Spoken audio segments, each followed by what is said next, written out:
All right. I think everybody's here, and I'd like to welcome everybody to the board meeting for the Broadcasting Board of Governors and officially call the meeting to order.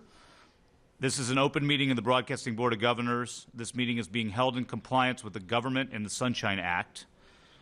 The live website will be available for later viewing on the BBG website, www.bbg.gov. Pleased to note that this meeting is being held in the headquarters of Middle Eastern Broadcast Networks here in Springfield, Virginia.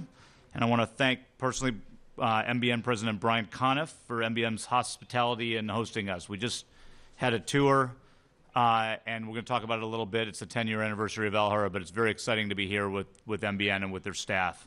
So Brian, thank you for having us. I'd also like to welcome Undersecretary of State for Public Diplomacy and Public Affairs, very impressive long title, Richard Stengel, who was nominated to the position in September of 2013 and confirmed by the Senate February 11th. He's joining as Secretary of State John Kerry's delegated representative to the board. I haven't known Rick long, but I have to say if we don't get a chance to choose this representative of the board, but if we did have a chance to choose the person, Rick is exactly the kind of person that this board needs as we kind of fill out our board here. A wonderful mix of private sector experience and public sector service. Been the managing editor before now of Time Magazine since 2006, so brings a wealth of media experience to this media organization, which is something we need. And also ran the National Constitution Center in Philadelphia before that, which I'm actually now on the board of, so it's nice confluence of facts. And before that was a senior advisor and chief speechwriter to Bill Bradley's presidential campaign. So we're thrilled to have Rick here. And Rick, why don't you say a couple words about yourself? Thank you, Mr. Chairman, members of the board. I'm delighted to be here. I'm delighted to be the Secretary's representative on the board. I know that Secretary Kerry believes that the mission of the BBG is extremely important. As he would say, there's a great and enormous global conversation going on around the world, and that we, the United States, has to be in that conversation. And of course we are, but I would say that even more affirmatively. And I'm very glad to be here at this critical time in the history of the BBG. There are a lot of challenges that I know we face, and I hope to meet them with all of you and the chairman. Thank you very much. Great. Thanks, Rick. So the presence of 5 or more governors satisfies the board's quorum requirement. The board may conduct business based on a majority vote, quorum being present. This is our second meeting officially of the new format of board meeting, and we're going to follow that again today and on into the future. So we're going to start with the business of the board, followed by a wonderful panel discussion that Ambassador Crocker is going to be leading, and then followed by our deep dive today, obviously, on the Middle Eastern Broadcast Network, since we are here in Springfield, Virginia. The panelists that are joining Ryan on the panel before Middle Eastern Broadcast's presentation will be Hisham Melhem, who's the Washington bureau chief of Al Arabiya News Channel, and also Abdurrahim Fukara, who's the Washington bureau chief for Al Jazeera International. Ryan has promised me that they will be a no-holds-barred kind of honest discussion, which is what we need at the board and amongst our networks. So looking forward to that. So let's get through the business so we can get to the fun stuff after this. Since we last met, however, we've had grim reminders of the many risks that our journalists face in the line of their professional duties, and I want to spend a couple minutes, as is customary, on that. Harassment, attempted intimidation, and attacks on journalists have spiked, unfortunately, in the wake of mass protests in the Ukraine. RFE-RL reporter Dmitry Barkar and cameraman Ihor Iskrikov were attacked by members of Ukraine's Berkut police force while reporting from Kiev's Maidan Square. Other journalists from our networks have been subject to attacks and smear campaigns after reporting on the Euro-Maidan protests. It's both exhilarating and unfortunate what's happening in the Ukraine. So it's obviously something that we have to monitor quite closely. And we've been outraged, I've been outraged, and the board's been outraged when we hear of the truly reprehensible incidents that are occurring to our reporters. And as a board, we urge that the perpetrators of these acts, as well as those who ordered such behavior, be held accountable for their actions in coming days. In late January, Governor Armstrong and RFE-RL President Kevin Klose met with the reporters at RFE-RL's Kiev bureau to laud their courage and commitment to reporting on the public demonstrations, violent crackdown, and political upheaval that engulfed the country in the last 2 months. Matt, maybe you could say a few words really quickly on your trip and what you saw there in Kiev. Thank you, Mr. Chairman. As you said, Kevin and I visited Kiev and walked around the Maidan 3 weeks ago. We met the brave RFE-RL and VOA journalists working under the dangerous conditions there. We also met many of the folks on the ground around Maidan and elsewhere. This includes, as you said, Dmitry Barkar and Ihor Isakov, who continue reporting despite being brutally attacked in the course of their work. I appreciate and respect their courage and professionalism through this trying time. In the past few weeks, the situation in Ukraine has changed dramatically. Thanks to our networks, audiences have been able to track the news as Kiev was on fire, dozens killed, and they continue to report after the country's president fled the capital. The professionalism and bravery of our journalists continues to show as they cover the fast-moving and sometimes violent events. VOA and RFE-RL have expanded their collaboration to maximize this agency's coverage of Ukraine for audiences inside and outside the country who might not otherwise be getting the full picture and necessary context. The repercussions of the network's superb coverage is having an impact, I have to say. From the coverage of the Vilnius summit to reporting in and of the neighboring countries to Ukraine, we are seeing the demand for our news and information increasing. And likewise, the reactions by those who fear and reject transparency is also increasing as they squeeze and even shut down local news access to our media. During this crisis, we've been on the forefront of this reporting, and our reporting has been picked up by the New York Times, the Washington Post, CNN, and other major international media. We don't know what will happen next in Ukraine, but we know our networks will continue to play a vital role in their balanced and comprehensive coverage. And I was proud to be there and meet with our journalists at Radio Liberty and look forward to working with them more. So thanks, Matt, and thanks to you and Kevin for going there and supporting our journalists.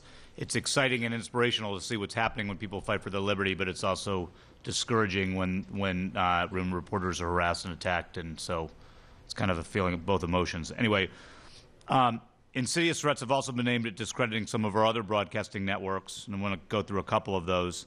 In Cambodia, the government has restricted independent press, including denying expanding licensing for the independent Beehive Radio, which carried some of our programming, and issuing a report falsely accusing Radio Free Asia and VOA of manipulating the news.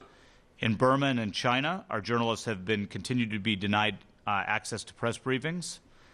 In the Democratic Republic of Congo, VOA stringer Austere Melikova was repeatedly harassed by a senior official of the DRC Army. In China, police officers pushed around VOA Mandarin correspondent Fred Wang while he was taking photos and shooting video. In Azerbaijan, RFE-RL's Khadija Ismailova is being criminally investigated on allegations of revealing state secrets in apparent retaliation for her reporting on government corruption. Members of the Azeri parliament from the ruling party have referred to Ismailova and RFE-RL as a spy network of the United States. Also last week, a reporter for VOA was covering a student demonstration in Baku, was attacked and beaten by a security officer. In Russia, we're seeing increased vilification of independent media. Last week, Russian state TV showed an anti-American film amidst wall-to-wall Olympics coverage. The film included comments that RFE-RL was created as an agreement between the U.S. administration and former Nazi officials. This on the heels of denying a visa to distinguished journalist David Satter, who had been an advisor to RFE-RL. In addition, Doze TV, which carries some programming from VOA, has been pushed off cable and satellite TV channels. So that's just discouraging, to say the least. And even though it doesn't affect our networks per se, I wanted to say a quick word about what's happening in Egypt. The government crackdown on foreign journalists continues, as you probably read, and journalists remain under very heavy scrutiny. 4 Al Jazeera staff members are detained, and 3 are facing trial under terrorism-related charges. Even those trying to cover the Al Jazeera story are being implicated just for reporting on it. And that's, even though it's not directly related to our journalists this time, that's also discouraging in our fight here. So the board's troubled over these ongoing efforts to suppress and discredit independent media. On a brighter note, as we gather here at MBN, or not a brighter note, on a horrible note, as we gather here at MBN headquarters, it's with great sadness once again that I remind all of you that Alhurra's Bashir Fahmy remains missing in Syria following an August 12th reporting trip to Aleppo. As ever, as we have in the past few meetings, we call on anybody with information about Bashir's whereabouts and well-being to come forward. And our hearts and prayers go out to the MBN family here, who I know Bashir is one of them. So now let's turn to the business before the board today. On February 12th, the board received by email materials for the consent agenda, allowing sufficient time for all governors to read prior to this meeting. I did not receive any comments from any of the governors, and there's really only two items for the board consideration as part of this consent agenda. The first is minutes from our December 18th, 2013 board meeting, and the second is a resolution honoring Alhurra's 10th anniversary, and that's one of the reasons why we're here. So let me just ask quickly if any governors have any comments on the consent agenda. Okay, let me hear if anybody would like to move for the consent agenda to be passed for the board. Any movements? Governor McHugh has moved. Is there a second? Second, Governor Armstrong. All those in favor, please say aye. Aye. All those opposed? The consent agenda carries. Thank you. Next, I'd like to share some recent news or breaking news, as it's in the last 24 hours, regarding the leadership of one of our networks. Earlier this week, Kevin Klose and I spoke, and he informed me and the board of his intention to end his term as RFE-RL president effective March 1. We're extremely grateful to Kevin for his service to this organization over the last year. Kevin's leadership has assured RFE-RL's place in the forefront of independent journalism in an area of the world where uncensored news and information is in short supply. Let me go off script a little bit and say, for those of you who followed BBG, RFE-RL was in turmoil when Kevin agreed to come back and back to a post that he had a couple decades before and really stabilized the network. And we are in so much better shape at RFE-RL in the short year plus under Kevin's leadership. Not only have things the temperatures calmed down and we've gotten back on track, but he's built a real great team there. We don't have a plan yet on succession, but the board of RFE-RL is going to be meeting later this week by phone to talk about an interim leadership team, and then we'll be doing a real thoughtful search.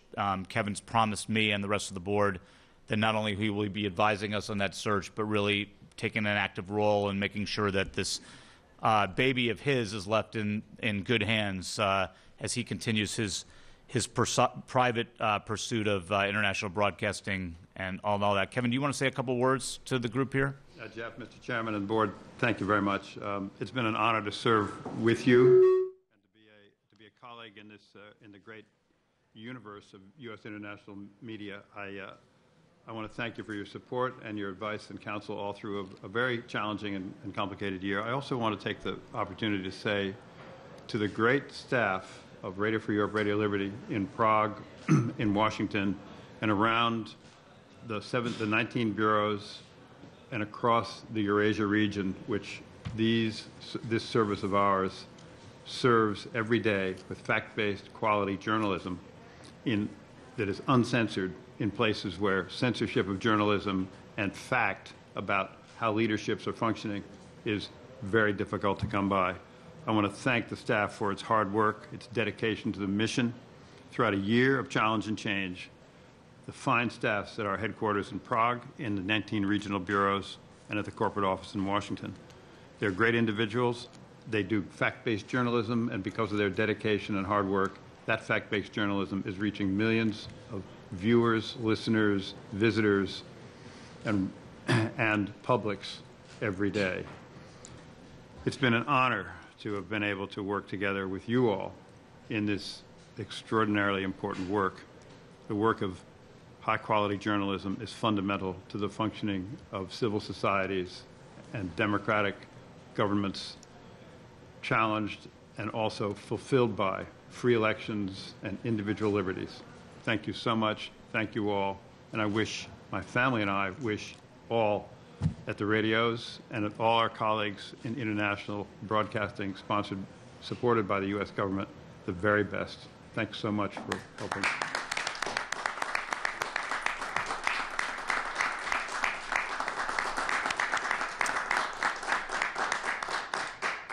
So this was very hastily arranged. We will do something more appropriate and thoughtful for Kevin in the coming board meetings, and hopefully drag him back for something more ceremonial.